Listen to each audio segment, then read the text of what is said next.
Good evening everyone. So basically आज हम दो टॉपिक डिस्कस करेंगे। One is OFS, that is offer for cell, and how it is different from IPO. And the second is segment reporting, which is a core fundamental topic in analyzing company and comparing two companies. So जब हम OFS की बात start करें तो दो चीज़ें link होती हैं शेयर्स से। एक होता है IPO एंड OFS। तो दोनों में डिफरेंस क्या है? IPO इज समथिंग जो एक पब्लिक कंपनी लाती है, एंड OFS इज समथिंग जो एक्चुअली लिस्टेड कंपनी लाती है। As the name suggest, IPO is initial public offer, यानी इनिशियल जो कंपनी अपना पहला ऑफर ला रही है स्टॉक मार्केट में। And offer for sale is जो एग्जिस्टिंग शेयर्स है प्रमोटर के पास, उसमें से एक पार्ट अपना सेल आउट कर रहे हैं। तो जब हम इसके मैकेनिज्म पे आए तो जैसे हम देख सकते हैं, एक कंपनी है जिसके पास 1 लाख शेयर्स है, उसकी प्रमोटर होल्डिंग ऐसे है, sort of share holding 20,000 FII के पास है, 10,000 इंस्टीट्यूशनल इन्वेस्टर्स के पास है, 20,000 रिटेलर्स के पास है, एंड रेस्ट 50,000 प्रमोटर के पास है। अब उस कंपनी को मनी रेज करना है, तो OFS is a interest free money taking. Basically इसमें इंटरेस्ट नहीं लगता है क्योंकि ये डेट नहीं है, ये एक इक्विटी ही है। तो प्रमोटर ने क्या सोचा कि मैं 10,000 शेयर्स बेच देता हूँ। सो प्रमोटर की होल्डिंग रह गई 40,000 एंड उसमें से 10,000 उसने बेच दिए। अब इन शेयर्स का क्या होगा? ये शेयर्स इन्वेस्टर्स खरीदेंगे। Investors meaning FII, institutional investors, retailers, mutual funds, ऐसे सब। एंड उसके बदले कंपनी को उन शेयर्स के वर्थ में कैश दे देंगे। तो ये कैश कंपनी अपने डेवलपमेंट, अपने पर्पस के लिए यूज कर सकती है। How OFS is different from that? That में कंपनी का प्रमोटर होल्डिंग डाइल्यूट नहीं होती है, 50,000 की 50,000 रहेगी। बट जो वो लोन उठाएंगे, जो लोग कैश लेंगे, उसके ऊपर वो ईयरली इंटरेस्ट देंगे, मंथली इंटरेस्ट देंगे। इधर उनकी शेयर होल्डिंग कम हो रही है पर इंटरेस्ट नहीं आएगा, तो इनके ऊपर जो एग्जिस्टिंग लायबिलिटी है वो नहीं बढ़ेगी। आजकल काफी कंपनीज OFS ला रही हैं, एंड सबसे प्रोमिनेंट तो गवर्नमेंट कंपनीज है। बिकॉज गवर्नमेंट कंपनीज को क्या करना है, उनको स्टेक सेल करना है, एंड स्टेक सेल करेंगे तो सबसे इजी मैकेनिज्म है ऑफर फॉर सेल, क्योंकि एग्जिस्टिंग कंपनीज लिस्टेड है एंड लिस्टेड कंपनीज में स्टेक बेचना है, तो that is offer for cell. क्योंकि गवर्नमेंट का टारगेट है, उनको ये सब डिसइन्वेस्टमेंट का एक टारगेट है, उसको मीट करना है। तो OFS के ऊपर इतना एक ये ब्रीफ था, एंड इससे ज़्यादा डिटेल कुछ हो नहीं सकती। तो if anything you can ask, and if any doubt you can ask.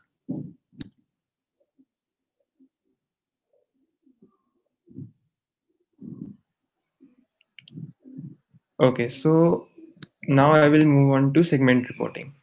ये एक कोर फंडामेंटल टॉपिक है, एंड मैं कोई क्वालिफाइड इंसान नहीं हूँ, मैं सिर्फ शेयर कर रहा हूँ जो मैंने पढ़ा है। एंड मेरी जो इन्फॉर्मेशन है उसका सोर्स है CFA book, which is chartered financial analyst. उसकी लेवल 1, लेवल 2, लेवल 3 बुक्स की इन्फॉर्मेशन का सोर्स है मेरे पास। तो basically what ever I am saying is what I have learned by studying those books. So segment reporting में काफी segments होते हैं, every business has many segments, but जो मेन दो कैटेगराइजेशन होती है, that is business segment and geographical segment. अब दोनों में डिफरेंस क्या है? बिजनेस सेगमेंट में जैसे हम ये देखें, ये कोर बिजनेस है, ये होल्डिंग कंपनी है, एंड उसकी छोटी छोटी 4 बिजनेसेस हैं। एक हो गया फॉर एग्जांपल रिटेल में, एक हो गया मार्केटिंग में। Business not as in departments, but business की एक रिटेल बिजनेस में हो गया, एक मार्केटिंग बिजनेस में, रियल एस्टेट के बिजनेस में हो गया, एक इस चीज के business, oil and natural gas के बिजनेस में हो गया। तो 4 उस कंपनी के डिफरेंट डिफरेंट बिजनेसेस हैं जो एक होल्डिंग कंपनी के नाम में आते हैं। शेयर इस कंपनी का लिस्ट होगा, एंड वो कंपनी इन 4 सेगमेंट्स के बारे में इंफॉर्मेशन पोर्ट्रे करेगी अपनी एनुअल रिपोर्ट में। तो जनरली हमें जो अंडरस्टैंडिंग है वो इस सेगमेंट्स में जाके क्यों करनी होती है? बिकॉज सपोज हमारी बात करें टाटा मोटर की, टाटा मोटर के प्राइवेट सेगमेंट है, कमर्शियल सेगमेंट है, एंड ऐसे काफी सेगमेंट्स हैं। तो सपोज मार्केट में आया कि प्राइवेट व्हीकल्स की प्राइसेस कम हो रही है, तो किस एक्सटेंट पे, किस डिटेल में एक कंपनी के ऊपर इफेक्ट आएगा, वो एक सेगमेंट में जाके ही होगा। अगर टाटा मोटर की प्राइवेट होल्डिंग का 50% है रेवेन्यू में, और महिंद्रा का 20% है, फॉर एग्जाम्पल हाइपोथेटिकल फिगर्स हैं, तो of course any boost in private sector vehicles will boost Tata Motor more than Mahindra, or any bane in this segment will be negative sentiments for Tata Motor more than Mahindra. इसलिए segment reporting बहुत important है. Basically अब हम कुछ भी study करते हैं तो इन डेप्थ स्टडी करनी होती है. तो कंपनी के में इन डेप्थ स्टडी के लिए होते हैं उसके सेगमेंट्स, अलग अलग सेगमेंट स्टडी करना. सेकेंड सेगमेंट होता है geographical segment. Basically geographical segment generally international and domestic business ही होता है कि उसका कितना बिजनेस इंडिया में है एंड कितना फॉरेन में है. इससे इफेक्ट क्या होता है? Basically anything that is affecting the world, for example US, Europe, and not affecting India, तो कितना उस न्यूज का कंपनी के ऊपर इफेक्ट होगा, that will be calculated from geographical segment. ये हमें बहुत इंपॉर्टेंट होता है जब हम इंटरनेशनल बिजनेसेस को करते हैं अंडरस्टैंड. बेसिकली टाटा मोटर का सबसे इंपॉर्टेंट इंटरनेशनल बिजनेस है JLR, which is Jaguar land rover. अब कितना अफेक्ट होगा वो business, that will depend upon geographical segment कि वो कहाँ एस्टेब्लिश्ड है. इसलिए जोग्राफिकल सेगमेंट को अंडरस्टैंड करना इक्वली इंपॉर्टेंट होता है बिजनेस सेगमेंट से. लोग जनरली सेगमेंट रिपोर्टिंग में जाते नहीं है. दे थिंक मैं कंपनी को ऊपर से पढ़ लूंगा, मेरे को फर्क क्या पड़ रहा है. But actually segment reporting makes the difference between two companies. Tata motor, Mahindra look equally from above कि दोनों कमर्शियल व्हीकल में, दोनों प्राइवेट व्हीकल में है. बट सेगमेंट रिपोर्टिंग में जाते हो तब आपको पता चलता है कि टाटा मोटर के पास तो JLR है, उनका कमर्शियल सेगमेंट में काफी स्ट्रेंथ है, और महिंद्रा की स्ट्रेंथ है ट्रैक्टर्स में, एग्रीकल्चर में. तो ये जो छोटी छोटी माइन्यूट चीजें होती हैं which makes the difference from 99% to 100% understanding, वो जो 1% है वो सिर्फ सेगमेंट रिपोर्टिंग ही आपको दे सकता है. अब हम नेक्स्ट पे जाएं तो सेगमेंट रिपोर्टिंग में कंपनीज क्या डिस्क्लोज करती है. बेसिकली सबसे सिंपल होता है profit and loss and total revenue. तो प्रॉफिट एंड लॉस और टोटल रेवेन्यू तो हम भी अंडरस्टैंड करते हैं कि हर जना देता ही है. उसके अलावा एक इम्पॉर्टेंट चीज होती है एसेट एंड लायबिलिटीज. अब किसी कंपनी के पास जो एसेट्स हैं उसमें से टोटल एसेट्स में कितने एसेट किस सेगमेंट पे हैं या कितनी लायबिलिटी किस सेगमेंट पे है, वो मैटर करता है कि वो कंपनी किस सेगमेंट को ज्यादा फोकस दे रही है, किस सेगमेंट पे ज्यादा लायबिलिटीज लेके रिस्क ले रही है. तो ये चीजें जो हैं, ये तीनों चीजें बहुत इंपॉर्टेंट है. इसके बाद आता है अदर इन्फॉर्मेशन. अदर इन्फॉर्मेशन में आ गया आपका कैपिटल एक्सपेंडिचर, डेप्रिसिएशन यानी non cash expenses. These are optional, these are not mandatory to show. Mandatory are the above 3 only. And ये ऑप्शनल इसलिए बिकॉज इनकी कैलकुलेशन इतनी इंपॉर्टेंट नहीं है from AS point of view, that is accounting standards.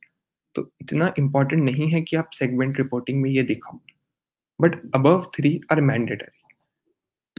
अभी अगर मैं दो कंपनीज के बीच में करूंगा अभी comparison, that is Info Edge and team lease.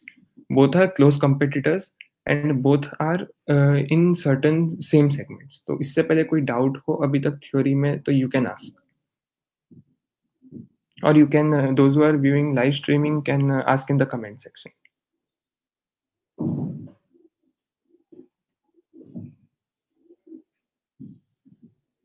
Okay, so now when I move on to the two companies, मेरे को पर्सनली बोलूँ, मेरे को इन्फो एज ज़्यादा बेटर लगती है as in overall business and its technicals. But अभी इधर मैं दोनों को इक्वली फोकस देके अंडरस्टैंडिंग करूँगा. ये है इसकी बिजनेस सेगमेंटेशन इन्फो एज की, विच इज़ नौकरी. नौकरी हमने बहुत सुना है कि Naukri.com, इसके एड्स भी बहुत देखे हैं, पर बहुत कम जनों को पता है कि ये स्टॉक लिस्टेड है in the name of Info Edge. Because Info Edge से लोग नौकरी को रिलेट नहीं कर पाते, because both are totally different. अब इसके जो दो इंपॉर्टेंट बिजनेसेस हैं, that is recruitment services, Naukri.com, वो आपने बहुत सुना है, and real estate, that is 99acres.com. 99acres.com भी आपने बहुत सुना होगा, चलता रहता है. अब जो ये दो बिजनेसेस हैं और अदर्स आता है, अदर्स में जो छोटे बिजनेसेस हो गए, बेसिकली एक कंपनी को 75% तक रेवेन्यू को सेगमेंट रिपोर्टिंग में पोर्ट्रे करना होता है. बचा हुआ 25 होता है, that is not mandatory, and 75 तक they can fill with others. एक अदर सेक्शन बना के जो स्मॉल बिजनेसेस हैं जिनका 100 करोड़ 200 करोड़ का रेवेन्यू है, उन सबको ऐसे ही दिखा सकते हैं. आपने एक चीज़ काफ़ी जनों के दिमाग में आएगी कि अभी बात आ रही थी कि ज़ोमैटो का आईपीओ आ रहा है एंड ज़ोमैटो काफ़ी प्रोमिनेंट बिज़नेस है इन्फो एज का एंड पॉलिसी बाज़ार काफ़ी प्रोमिनेंट बिज़नेस है इन्फो एज का। तो वो इधर क्यों रिफ्लेक्ट नहीं हो रहे? उसके पीछे एक रीज़न है, जो नौकरी डॉट कॉम है और जो 99acres.com है, दैट इज़ इट्स सब्सिडियरी, यानी उन कंपनीज़ का कंट्रोल इन्फो एज के हाथ में है। ज़ोमैटो और पॉलिसी बाज़ार, उसके लिए Info Edge is an investor, is an angel investor. It's not a holding company और it doesn't control it to that extent कि मैनेजरियल डिसीजंस में इन्फो एज का रोल हो गया, कुछ चेंजेस करने हैं बिज़नेस में, कुछ पॉलिसी चेंजेस करने हैं, वैसा सब रोल नहीं है उसका। इसलिए वो एजीएम में बिज़नेस सेगमेंटेशन में नहीं पोर्ट्रे होती, that comes under different categories, that is subsidiaries. तो ये एक चीज़ ध्यान रखना कि segment reporting and subsidiaries are two different things. अब इसमें हम बात करें तो as we can see about 80-85% of revenue comes from Naukri, 15-20% comes from 99 acres and others has a negligible under 10% revenue. Profits में भी 99 acres and others are in loss and Naukri.com is the only prominent business of InfoEdge जो वो उसे profit में रखती है। And assets में भी आप देखो कि Naukri has considerably less assets compare to other segment. इसका 75% से ज़्यादा रेवेन्यू है and assets are about 60% only, तो which is a good thing. But the only drawback when you can see ऊपर ऊपर से इज रिक्रूटमेंट इज लाइबिलिटीज। नौकरी का लाइबिलिटी मोर देन 80% है, अबाउट 80% है टोटल लाइबिलिटीज का। तो ये एक छोटी-छोटी चीज़ें हैं जो मैं अभी आपको नेक्स्ट बताऊँगा एनालिसिस के, ऐसे में एनालिसिस कैसे करें। नेक्स्ट आता है इन्फो एज का ज्योग्राफिकल सेगमेंटेशन। ये कंपनी ऐसी है जो दोनों सेगमेंटेशन करती है, business segmentation as well as geographical segmentation. Geographical segmentation में इन्होंने डोमेस्टिक एंड ओवरसीज करा है। अब डोमेस्टिक तो आप जानते हो कि इंडिया है, बट ओवरसीज में नौकरी डॉट कॉम क्या काम है? लेकिन काफ़ी कम जनों को पता होगा कि दुबई जैसी कंट्रीज़ में भी, सॉरी सिटीज़ में भी नौकरी डॉट कॉम चलता है एंड इसके काफ़ी सब्सिडियरीज़ हैं नौकरी के जो ऐसी कंट्रीज़ में वर्क करते हैं। इसलिए इनका इसकी वर्ल्ड प्रेजेंस है, it's not only confined to India. ये एक चीज़ पॉइंट करती है कि ये कंपनी ने अपने आप को इंडिया पे रिस्ट्रिक्ट नहीं करा है। ये कंपनी ऐसी है जो वर्ल्ड में स्प्रेड हो रही है। दुबई हो गया, यूएई हो गई, बेसिकली यूएई में कर रही है एंड ऐसी काफ़ी अदर कंट्रीज़ है जिनमें ये स्प्रेड कर रही है। अब इसमें आप देखेंगे तो इस ऊपर की दोनों जगह उसका रेवेन्यू इंक्रीज़ हुआ है। ओवरसीज़ में 845 मिलियन रुपीज़ से 914 मिलियन रुपीज़ एंड डोमेस्टिक में 10,000 मिलियन रुपीज़ से about 12,000 million rupees, which is a positive sign कि इसका दोनों तरफ ग्रोथ आ रही है, ओवरसीज़ में भी और डोमेस्टिक में भी। और ये जो छोटी चीज़ें हैं that makes the difference. Next company की हम बात करें दैट इज टीमलीज। टीमलीज भी इसी सेगमेंट में आती है। इसके 3 मेन सेगमेंट हैं, रिक्रूटमेंट, सॉरी 2 मेन सेगमेंट्स हैं, recruitment services and human resource. अब रिक्रूटमेंट सर्विसेज तो नौकरी का भी है, ह्यूमन रिसोर्स नौकरी का नहीं है। तो बेसिकली हम कंपैरिजन करेंगे between 2 companies on recruitment services only कि दोनों में रिक्रूटमेंट सर्विसेज में क्या डिफरेंस है, क्या है, यूजिंग वेरियस फार्मूलाज। अब हम ओवरव्यू देखें इसका, तो इसका revenue is much much much more than Naukri. It has 4.6 lakh rupees of revenue. अगर मैं इसे मिलियन में कन्वर्ट करूं तो that is 46,000 million rupees, which is significantly more than Naukri. But इसका in profits that is significantly down. ये जो चीजें हैं ये सब मैं नीचे अभी नेक्स्ट स्लाइड्स में एनालिसिस में दिखाऊंगा।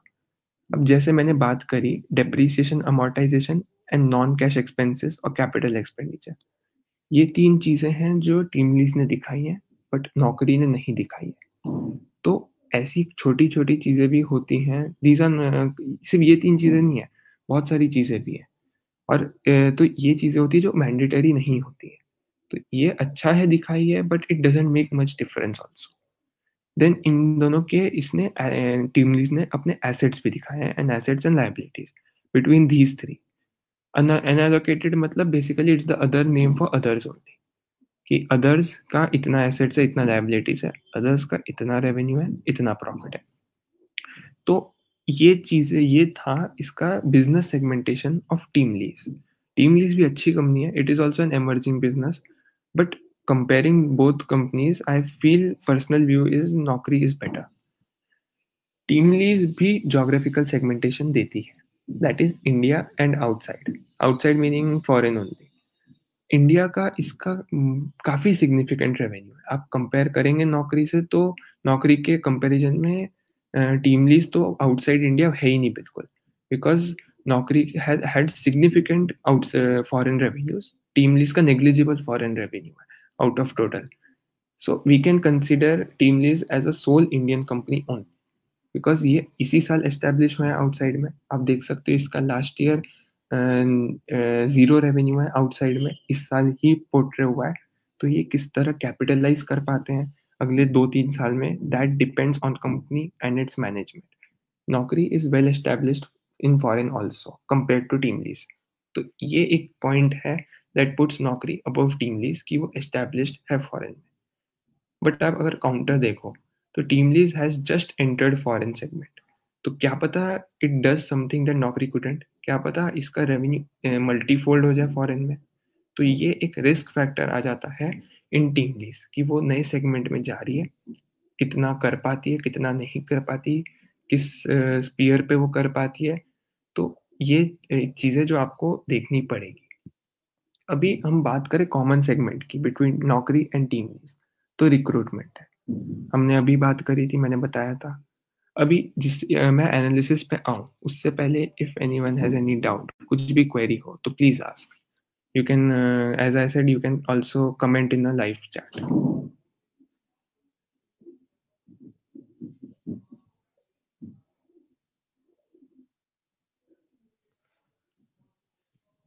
Okay, so ये जो अभी मैं स्टार्ट करने जा रहा हूँ, that is the start of the fundamental analysis of segment reporting.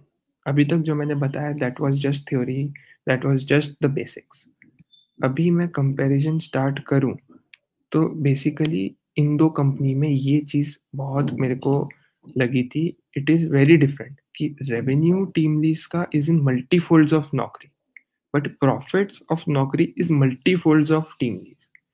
ये एक जनरली चीज़ है जो हम लाइक सेगमेंट में नहीं देखते, कि दोनों चीज़ें ऑनलाइन बिजनेस में है, दोनों चीज़ें .com कंपनीज है, पर इतना डिफरेंस आज तक जनरली नहीं देखा जाता।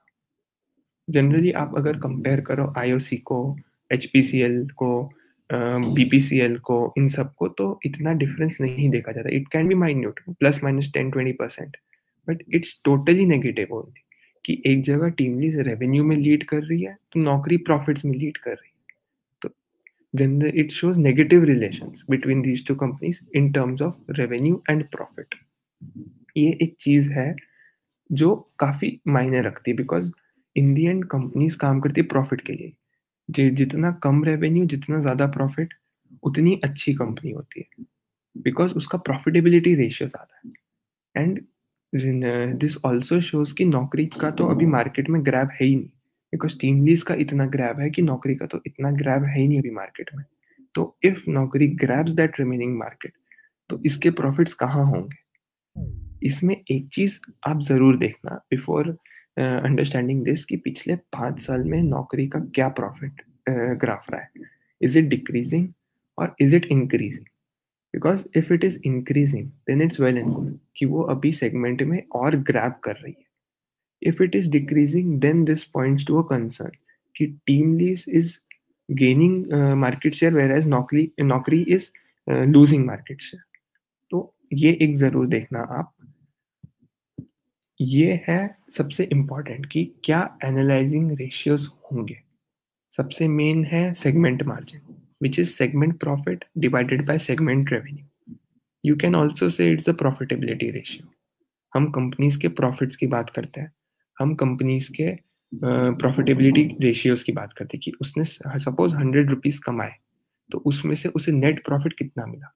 अब अगर उसे 10 मिला और 20 मिला, तो 20 is of course much better then 10, because उसको कम रेवेन्यू पे ज़्यादा प्रॉफिट्स मिल रहा है।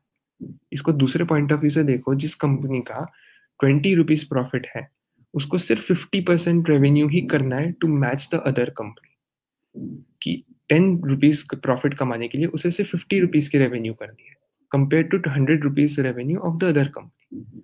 तो segment margin is the most important analysing ratio among the four. Second आता है सेगमेंट टर्नओवर रेशियो। अब टर्नओवर रेशियो में काफ़ी जने कंफ्यूज होते हैं कि क्या टर्नओवर रेशियो है। जनरली हमने सुना है कि इन्वेंट्री टर्नओवर रेशियो, कि इतने डेज में पूरी इन्वेंट्री सोल्ड आउट होके नई इन्वेंट्री आ जाएगी। इधर इसका थोड़ा डिफरेंट मीनिंग है।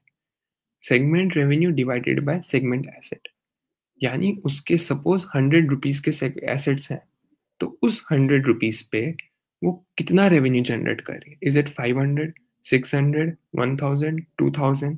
The higher the better. Just like segment margin ratio, the higher the better. जितना ज़्यादा प्रॉफिट होगा या जितना ज़्यादा रेवेन्यू होगा उतना ज़्यादा बेनिफिशियल होगा कंपनी के लिए।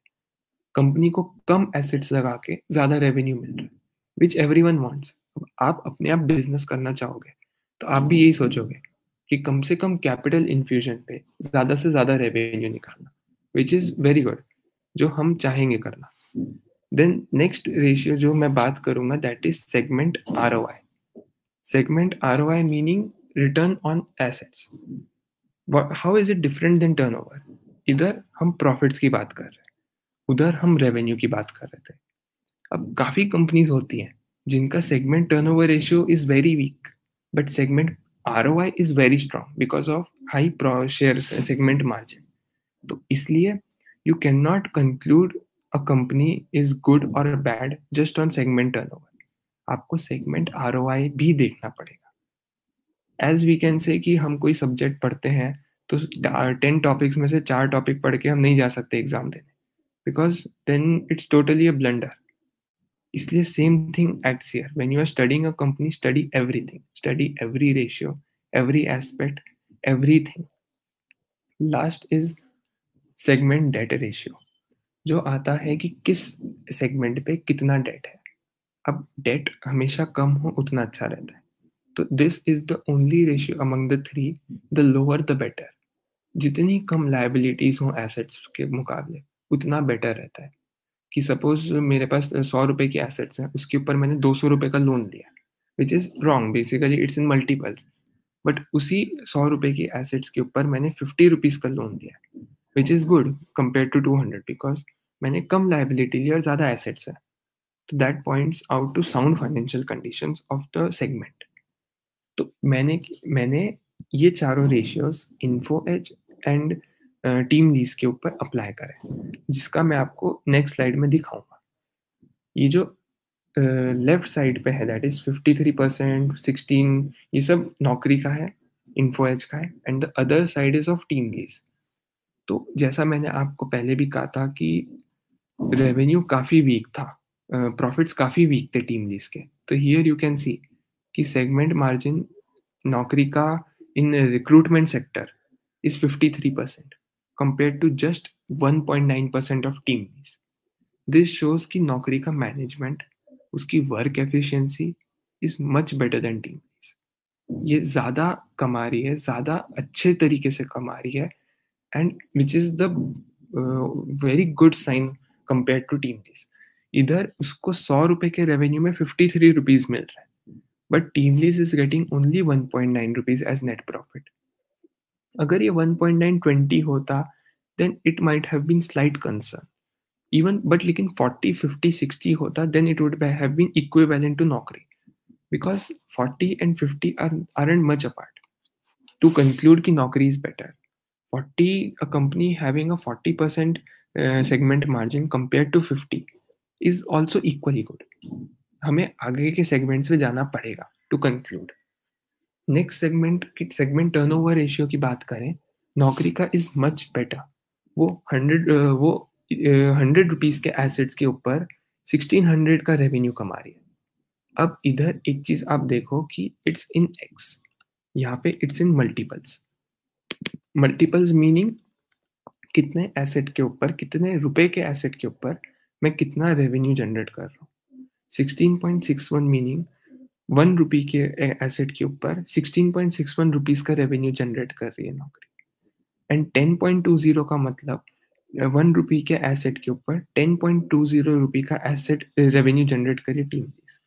It is not much of a difference. 10 and 10 is a slight concern, but लेकिन it is not drastically low compared to 16.61. अगर टीम लीज इस रेशियो को इम्प्रूव कर पाए फ्यूचर में, देन ऑटोमेटिकली इसका सेगमेंट टर्नओवर रेशियो बेटर हो जाएगा। नेक्स्ट हम बात करें segment ROI, return on asset. अब इधर इट्स सिग्निफिकेंटली डिफरेंट। इसका revenue on total asset segment ROA है नौकरी का 890%, वेयरएज टीम लीज का जस्ट 20%। ये एक बहुत बड़ी कंसर्न है, जस्ट लाइक सेगमेंट मार्जिन, कि इतना डिफरेंस आ रहा है। ये डिफरेंस एक्चुअली रॉन्ग है from team lease point of view, कि इसके सेगमेंट में काफी कम रेवेन्यू जनरेट हो रहा है आउट ऑफ टोटल एसेट्स। अब 100 रुपी के एसेट के ऊपर team lease is just getting 20 rupees profit and Naukri is getting 890 rupees profit. अब ये तीनों में we can say कि Naukri is much better, दिख रहा है फेस पे कि Naukri बेटर है, पर इसके पीछे कुछ तो रीजन होगा। वो रीजन पोर्ट्रे होता है लास्ट में, सेगमेंट डेट रेशियो। Naukri का is significantly high, which is very wrong, 7.4, यानी 1 रुपए के एसेट के ऊपर इसने 7.4 रुपीज का डेट लिया है। टीम लीज का is very good compare to Naukri, it's just 0.90। तो this asset justifies Naukri's exemplary performance in the above 3 ratios. ऐसा क्यों? मार्जिन रेवेन्यू जनरेट करने के लिए नौकरी ने 7 टाइम्स डेट लिया है एसेट से, प्रॉफिट जनरेट करने के लिए 7 टाइम्स डेट लिया है, जहां पे टीम लीज ने डेट नहीं लिया है।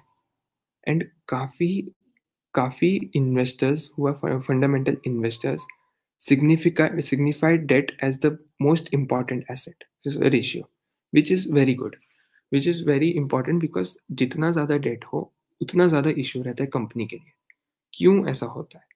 पहला होता है इंटरेस्ट, जितना ज़्यादा डेट हो उतना ज़्यादा इंटरेस्ट देना पड़ेगा, विच is a monthly expense, and जितने कम मंथली एक्सपेंसेस हो उतना बेटर रहता है। And the second important factor is a repayment liability. अब आज तो ले लिया डेट नौकरी ने, बट जब ये रीपे करने की स्टेज आएगी आफ्टर 1 ईयर, आफ्टर 2 ईयर या आफ्टर 10 ईयर, तब how will it repay that? वो सिचुएशन में कैसे आएगी कि वो रीपे कर सके, that depends upon management, it's working and only. तो यहाँ ये एक कंसर्न है, it's a red light on Naukri's business, कि ये 7.4x का जो डेट रेशियो है, how will it recover, how will it repay this debt, will it infuse more capital और will it repay its debt from profits, ये देखना पड़ेगा। And इसमें एक और इम्पॉर्टेंट चीज़ आती है, पास्ट परफॉर्मेंस। पिछले 5 साल में is this segment debt ratio has increased to 7.4% or decreased to 7.4%? अगर ये 5 साल पहले 10 था तो इट्स अ गुड थिंग कि वो रिपे कर रही है, debt is decreasing without the cost of performance, क्योंकि performance is very good. But अगर ये 2 या 3 या 5 था, इवन 7 था, देन इट्स अ कंसर्न कि उसे और डेट रेस करना पड़ रहा है या फिर वो डेट रिपे नहीं कर पा रही। इधर TeamLease has a much more advantage than Naukri in this segment because उसका डेट रेशियो इज जस्ट 0.90, यानी उसके पास डेट है ही नहीं, बहुत कम डेट है सेगमेंट में, नेग्लिजिबल डेट है कंपेयर टू नौकरी।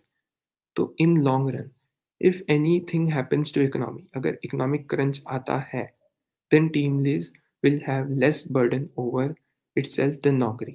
नौकरी को रीपेमेंट की लायबिलिटी आएगी, उसको इंटरेस्ट, ज़्यादा इंटरेस्ट की लायबिलिटी आएगी, टीम लीज को नहीं आएगी इतनी, बिकॉज इसका date ratio is easily fulfilled by assets.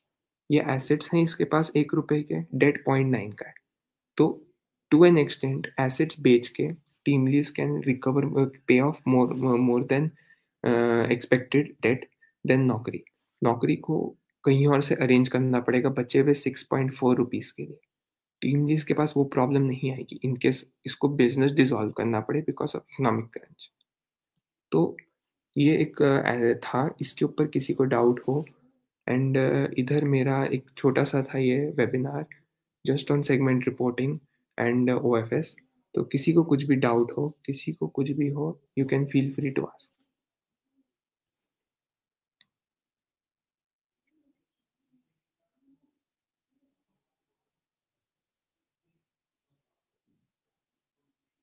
You can ask on live chat also of both Merative and YouTube if anyone has any query.